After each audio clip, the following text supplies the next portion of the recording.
दुमका में एक घटना घटा और इस घटना ने पूरे देश नहीं राष्ट्रीय अंतर्राष्ट्रीय स्तर पर चर्चा पाया। इस घटना ने दुमका को शर्मसार भी किया। हम बात कर रहे हैं दुमका के पेट्रोल कांड। इस घटना को अलग अलग नाम दिया गया, दुमका कांड, पेट्रोल कांड, लव जिहाद। मामला लगभग शांत हो चुका था। जो आरोपी थे, जो इस पीड़ित लड़की को जिसने जला करके मारा था, वो गिरफ्तार हो चुका है। उसका जो साथी था वो भी गिरफ्तार हो चुका है। इस मामले को लेकर के मुंबई में बैठा एक शख्स यूट्यूबर है विनय दुबे, जो लगातार कुछ न कुछ पोस्ट कर रहा है। उसको ले करके वो दुमका के लोगों को टारगेट कर रहा है। आज उसी मामला को लेकर के दुमका कोर्ट पहुंचे हैं। हमारे साथ अंकिता के पिता हैं। आज ये केस करने के लिए कोर्ट आए हैं। क्या है, आप लोग कोर्ट क्यों आए हैं? कोर्ट आए हैं इसलिए कि विनय दुबे पर मनहानि केस करने के लिए। कौन है विनय दुबे, आप जानते हैं? विनय दुबे मुंबई का है, दलाल है, बिल्कुल दलाल है। वो दलाली करके ही खाता है, पीता है, सब कुछ जो भी है दलाली करके ही उसका पेट पॉकेट सब कुछ भरता है। वो इतना तक बोला है कि मेरा बेटी का अंकिता की उम्र है 16 साल। उन्हें बोला कि 4 साल पहले वो प्यार करती थी। 12 साल की उम्र को प्यार करता है क्या? मोहल्ला में या कहीं भी अपना क्या बोलता, भाई बहन का रिश्ता होता है सबका, जो भी है बात विचार किया, कहीं भी गया, 12 साल की उम्र से कोई प्यार करता है? उन्होंने ऐसा इल्ज़ाम लगाया और वो ऐसा बोल रहा है। वो ये भी बोल रहे हैं बार बार कि अंकिता को शाहरुख नहीं हो सकता है कि ऑनर किलिंग उसके पापा ही जला के मार दिया। आप पे भी आरोप लगा है। हाँ, उसका घर में होता होगा, विनय दुबे घर में होता होगा ऐसा। उसका बाप जलाया होगा, वो जलाया होगा अपना बेटी को दर्द नहीं समझता होगा, वो अपना जलाया होगा। उसका घर में होता है, मुंबई में होता होगा। हम लोग को यहाँ दुमका में नहीं होता है। दुमका खाली आके दिखा दे और हम लोग से मिलता ना तो उसको अवकाश बता देते हैं, अवकाश क्या होता है विनय दुबे का। कितना ये सब जो हो रहा है इससे कितना दुख, मतलब दुख ऐसा दुख तो इससे बड़ा दुख क्या होता है? बाप बेटी मेरी जलती है, बाप को क्या दुख होगा जानिए है। निश्चित रूप से एक पिता का दुख को हम नहीं समझ सकेंगे। और इनका कहना है कि 12 साल होगा उम्र। विनय दुबे जिस तरह से एक पोस्ट में बोल रहे हैं कि 4 साल से उन लोगों का चक्कर चल रहा था, पहले से जान पहचान था। अगर उसका उम्र अभी 16 साल है तो 4 साल पहले 12 साल की होगी। 12 साल की लड़की को बच्ची ही बोला जाता है। दुमका की एक महिला है, लगातार इस मुहिम में रही हैं और इस अंकिता को न्याय दिलाने के लिए लोग मेहनत कर रहे थे।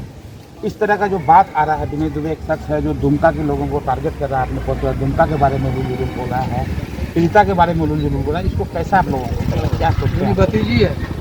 हमको तो बस यही कहना है, विनय दुबे से बार बार हम बोल रहे हैं कि ये ओछी हरकत करना बंद करो। और तुम जो अपना जो यूट्यूबर हो और तुम जो अपना टीआरपी बढ़ाने के लिए सब कर रहे हो, एक बेटी पे इतना गंदा इल्जाम कर रहे हो। और वो बेटी जो कि अभी इस दुनिया में नहीं रही, उसको कितना बेरहमी से मारा गया। अरे तुम्हारे घर में माँ बहन नहीं है, तुम्हारी बेटी नहीं है, तुमको जरा सा भी शर्म नहीं लगता? और तुम वो बाप जो कि अभी वो बाप मरे तुल हालत में, और तुम उस पर इल्ज़ाम लगा रहे हो और तुम दल्ला बन गए हो।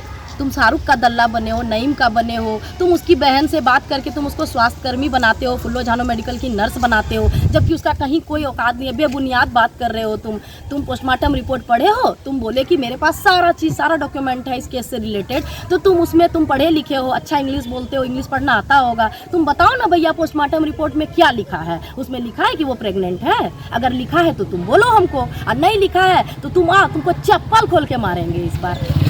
और तुम क्या बोलोगे? तुम कुछ बोलने लायक हो नहीं। तुम जो बोलते हो मेरा क्या उखड़ेगा, क्या उखड़ेगा? तुम्हारे पास है ही क्या? तुम तो कितना नीच आदमी हो, पूरा दुनिया देख रहा है। तुमसे ज़्यादा नीच कोई है ही नहीं इस दुनिया में। तुम्हारा क्या उखाड़ेंगे? सही बात है, तुम्हारा तो सब कुछ उखड़ा हुआ है। तुम तो जेल खटवा हो, तुम्हारा औकात है तो तुम आओ यहाँ। दुमका में तुम माहौल बिगाड़ रहे हो, लेकिन दुमका का आदमी ऐसा नहीं है जो हम लोग का माहौल यहाँ बिगड़ेगा। तुम दलाली अपना मुंबई में करो, यहाँ मत आओ। तुम्हारा निशांत वर्मा भी आ रहे थे दुमका केस लड़ने, कहाँ गए तुम्हारे निशांत वर्मा? बोलो आके केस लड़ेंगे। तुम जितना भी बचाने का कोशिश करो दल्ले, शाहरुख को फांसी पे चढ़ने से कोई नहीं रोक सकता है, कोई नहीं रोकेगा, तुम्हारा बाप भी नहीं। निश्चित रूप से आक्रोश है लोगों में। ये आक्रोश उस दिन से है जिस दिन ये घटना घटी। भाजपा महिला मोर्चा की जिला अध्यक्ष हैं नीतू झा जी, आप भी इस मुहिम में शुरू से लगी हैं। घटना घटने के बाद से आप लगातार रोड पे आए हैं। किस तरह से देख रहे हैं अब इस पूरे मामले को?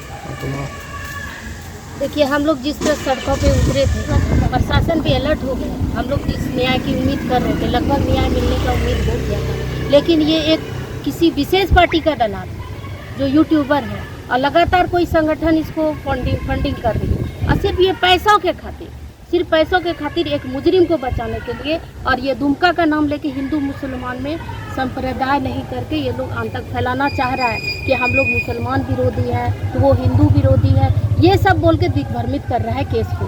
और इसमें कोई वजह नहीं है, ये कोई नहीं। शाहरुख का भाई सलमान का एक बयान लगाता है, अब बोलता है कि दुमका की सड़कों पे जो भीड़ निकला था उसने नारा दिया था कि जिस तरह से अंकिता को जला कर मारा गया उसकी बहन को भी जला। ये आरोप एक तरह से आप लोग पे लगा क्योंकि उस भीड़ में आप लोग थे। क्या इस तरह का नारा आप लोग लगाए जरूर थे? मेरे नेतृत्व में ये नारा हुई थी। और कोई भी रिकॉर्डिंग, कोई मीडिया वाला ये दिखा दे कि शाहरुख का बहन को जलाओ, भाई को मारो, अगर ये कोई भी भाई मेरा नारा लगाया है तो विनय दुबे मेरे सामने आके प्रूफ दिखाए कि ये बात आया कि हम एक बेटी जो जली थी उसके लिए हम लोग जी जान लगा दिए थे इंसाफ के लिए, और एक बेटी को जिंदा जलाने का बात हम लोग कर सकते हैं क्या? उसके तरह गिरा हुआ है जो बाप पे इल्जाम लगा रहा है। ऐसा होगा क्या? कोई बोल सकता है? इस तरह का नारा नहीं लगा था। बिल्कुल नहीं लगा है। तो क्या दबाव में सलमान ऐसा बोला? सिखाया होगा सलमान को वो सिखाया, सलमान को जैसा सिखाया वो ऐसा बोला, या फिर सलमान और शाहरुख क्या है, एक ही चक्की का आटा है वो लोग, या उसकी बहन क्या है, छोटू क्या है, नदीम क्या है, सब तो गुनाहगार है, सब तो एक ही है, एक ही भाषा का बात उलट पुलट का फिर है, बस वो क्या बोल सकता है। और एक महिला है हमारे साथ, आप भी पूरे घटना को देखें। इस तरह का जो फेसबुक पोस्ट आ रहा है, यूट्यूब पे आ रहा है, सब जगह आ रहा है, कितना तकलीफ होता है दुमका के लोग होने के नाते, बताइए। उसका वर्णन नहीं है हम लोगों के पास। विनय जी से मेरा रिक्वेस्ट है, आग्रह है कि कृपया वो दुमका वासियों को चैलेंज ना करें, इसलिए कि वो मुंबई का हीरो है। दुमका में आके हीरोगिरी अगर वो दिखाए तो फिर सामने आकर के दिखाए। वो जो अपना वो यूट्यूबर का फॉलोवर्स बढ़ा रहे हैं वो ना बढ़ाएं, और ना बढ़ेगा, घटेगा। उनका स्टेटमेंट जो आ रहा है वो गलत स्टेटमेंट है, और हम लोग नहीं चाहते हैं कि उनको हम लोग कीड़ा मकोड़ा से हम लोग खिलवाड़ नहीं करते। वो कीड़ा मकोड़ा है मुंबई का, वो दुमका में आकर के अपना कीड़ा मकोड़ा ना फैलाएं अपने वातावरण से। यहाँ के लोग बहुत ही शुद्धिकरण से चल रहे हैं और चलेंगे, और अंकिता को न्याय मिलेगा, वो नहीं रोक पाएंगे। वो कांग्रेस के दलाल हैं, वो दलाली वो अपने पास रखे। और मोदी और कांग्रेस और ये राजनीति यहाँ नहीं चलेगा। ये हमारे देश का एक बेटी गायब हुई है, उसके लिए हम लोग लड़ रहे हैं। ये राजनीति का मैदान नहीं, हिंदू और मुस्लिम धर्मांतर का यहाँ नेतागिरी नहीं चलेगा। हम लोग को चाहिए इंसाफ, और हम लोग इंसाफ लेके छोड़ेंगे जी। एक इंसाफ का जो लड़ाई ये लोग लड़ रहे थे, दुमका में 23 तारीख को घटना घटी थी, 28 तारीख को उसकी मौत की सूचना आई थी। उसके बाद से लगातार एक इंसाफ का मांग हो रहा था। अब जो माहौल बदला है, यूट्यूब पे जो पोस्ट आ रहे हैं उसको लेकर के अब भी आक्रोश है लोगों में, उस पोस्ट को लेकर भी आक्रोश है। ये बात तो साफ हो गया कि दुमका की सड़कों पे इस तरह का कोई बात नहीं हुआ था जिसमें यह बात सामने आए कि जिस तरह से अंकिता को जलाया गया था, शाहरुख की बहन को भी उसी तरह से जला दिया जाए। झूठी बातों फैला करके जो टीआरपी ले रहे हैं, इससे माहौल ख़राब हो रहा है। और प्रशासन को चाहिए कि इस पर जल्दी से संज्ञान ले। लगातार लाइव के लिए दुमका से रूपम किशोर।